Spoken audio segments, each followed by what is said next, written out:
We've got a brand new story to share, and trust me, this one is worth hearing. So let's begin. My name is Tessie, and before I dive into this, I want to say something up front. Before you pass judgment, please listen to the story till the end. There are important life lessons here, and I think we can all take something from what happened to me. For the longest time, I consider myself happily married. My husband, Jerry, and I had a relationship that felt easy, fun, and filled with laughter. We had our own way of keeping things exciting, and one of those ways was through playful teasing. If there was one thing Jerry loved to talk about, it was how amazing he was in the bedroom. He had this ongoing joke about being the best I'd ever had, and he took a lot of pride in it. Now, here's the thing, he wasn't wrong. He was really good, and he knew it. Over the years, he would brag, not in an arrogant way, but in a way that made it clear he was confident in himself. He would randomly remind me of the things he could do, the things he would do, just to keep the anticipation alive. It became part of our routine, something that added a bit of excitement between us. And honestly, I enjoyed it. Hearing him talk about himself like that didn't bother me, it made me laugh.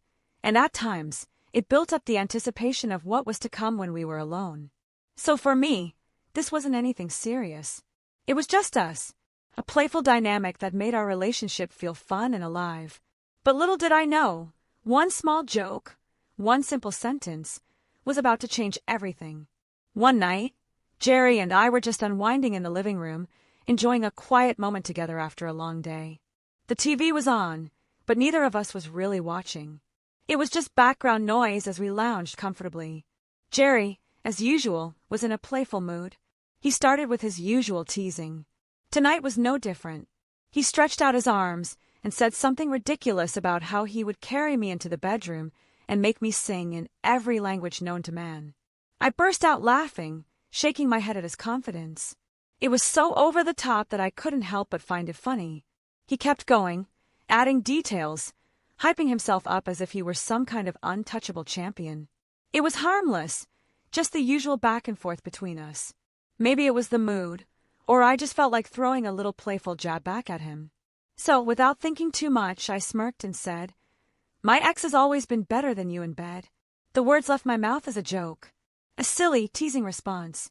I expected Jerry to snap back with something even more dramatic, to turn it into a playful banter like we always did. Maybe he'd roll his eyes and call my bluff, or he'd get up, scoop me into his arms, and say something cheesy like, "Let me remind you why you married me then." I had braced myself for some kind of exaggerated reaction, something equally ridiculous. But that's not what happened.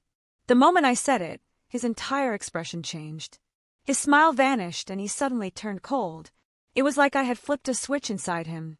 For a second, I thought he was pretending, that he was playing up the drama. But then, without a word, he stood up. He didn't say a thing.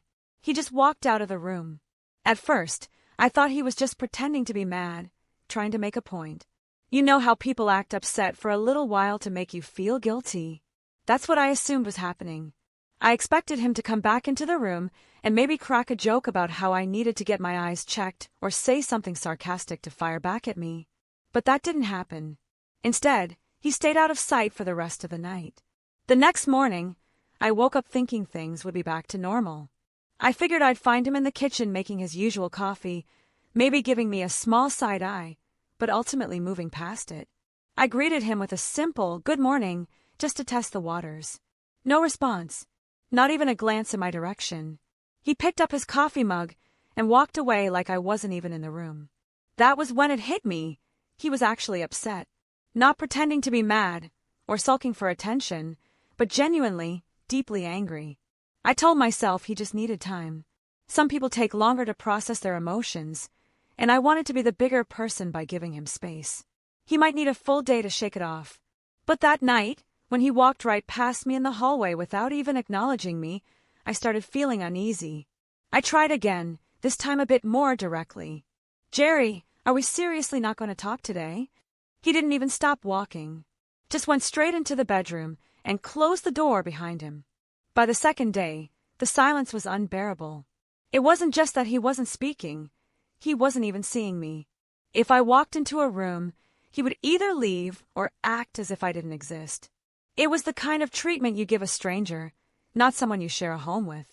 I started replaying the moment in my head, trying to figure out if I had said something worse than I thought. It was just a joke, right? A stupid, offhand comment meant to tease him. But clearly to him, it was more than that. By midweek, my patience started wearing thin. I could admit that my joke was out of line, but was it really worth punishing me like this? It felt like we were in some sort of twisted standoff, except I was the only one trying to end it. I sat next to him on the couch one evening, hoping the silence would force him to speak. Instead, he picked up the remote, turned on the TV, and pretended I wasn't sitting right there. That's when I knew this wasn't just about cooling off anymore. He decided to shut me out. That realization stung more than anything. I had always believed that no matter what happened, we would talk things through. That was how relationships worked, right? But now I was sitting in my own house, feeling like I was living with a stranger. And the worst part, I had no idea what to do next. By the end of the week, I had convinced myself that things would get better. I told myself that he would eventually calm down and at least hear me out. I had rehearsed a dozen different ways to apologize again, to explain that it was just a joke, to remind him that our marriage was stronger than one careless comment. But as the days stretched on and the silence between us remained thick and unbroken, a small part of me started to worry. Maybe I had underestimated how deeply my words had cut him. Maybe this wasn't just about the joke anymore. That evening, I heard the front door open and close. Jerry walked in without saying a word, his expression unreadable. He avoided looking at me. Then, without hesitation, he reached into his bag and pulled out a stack of papers. He walked over to the dining table, set them down in front of me, and slid them across the surface. "Sign it." At first, I didn't even process what he meant. I frowned, looking down at the papers, my mind scrambling to make sense of what was happening. The words at the top of the document hit me like a slap to the face. "What is this?" I asked, my voice barely above a whisper. Jerry's face remained cold, his eyes empty of the warmth I had known for years. "It's over, Tessie." I let out a short, nervous laugh, still thinking and hoping this was some kind of twisted attempt to get back at me. A part of me was waiting for him to break character, to smirk and say, "See how it feels?"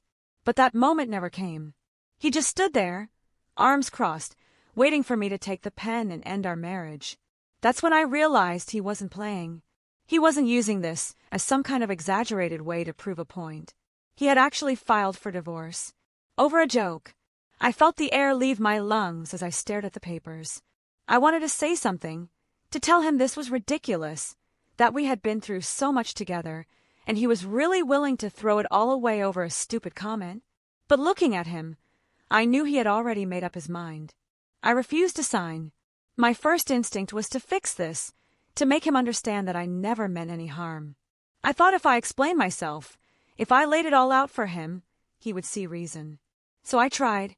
I told him it was just a joke, a stupid, offhand comment that meant nothing. I reminded him of how much I loved him, how solid our marriage had always been, and how ridiculous it was to throw everything away over one sentence. But every time I spoke, it was like talking to a wall. He barely responded, only shaking his head, refusing to engage. When reasoning didn't work, I apologized, again and again. I told him I was sorry for hurting his feelings, that I should have never made that joke, and that I would take it back in a heartbeat if I could. I swallowed my pride, put my ego aside, and begged him to reconsider. But no matter what I said, it wasn't enough. His mind was already made up. He didn't see my words as a joke anymore. He saw them as the truth. He was convinced that for me to say that, I had to have been thinking about my ex. In his head, there was no other explanation. The idea that I could just blurt something out to get a reaction never even crossed his mind. He believed I had compared them before, that I had replayed my past relationship in my head so many times that I still remembered the details of my intimacy with my ex. To him, my words weren't a joke, they were a confession. I tried to reassure him, to tell him that my ex was nothing but a memory, a closed chapter one hadn't thought about in years. But he wouldn't hear it. He had already rewritten the story in his head, one where I had never really moved on, where I had been secretly longing for someone else while lying next to him every night. It didn't matter how much I explained, how much I swore that he was wrong. He believed what he wanted to believe. I realized I was no longer fighting to explain the joke. I was fighting against a version of me he had already created in his head.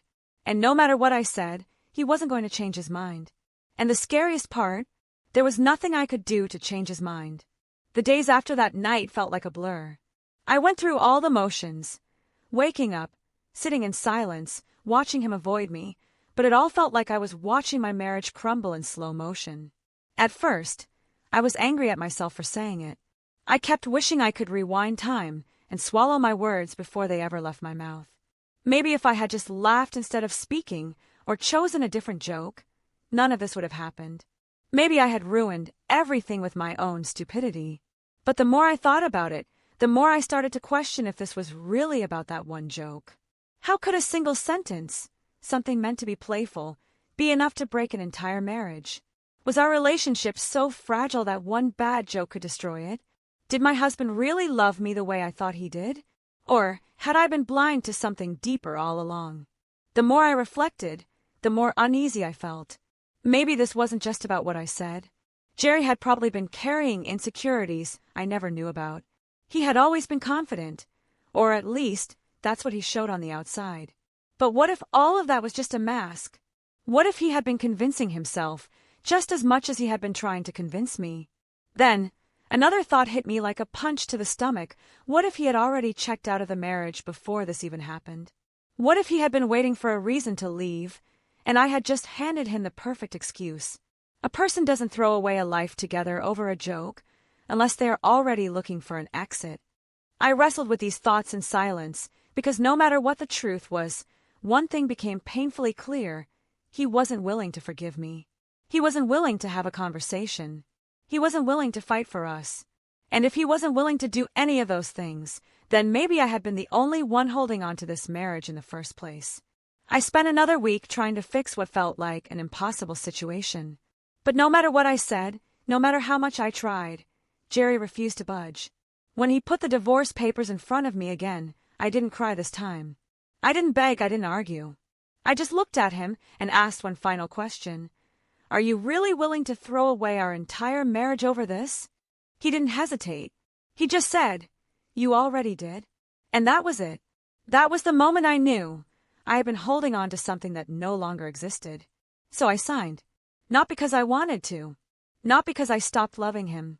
But because I finally understood that a marriage where one mistake, one joke, can end everything is not a marriage worth fighting for. A relationship built on real love should be able to survive misunderstandings. A marriage built on trust should have room for forgiveness. But if Jerry truly loved me, he would have listened.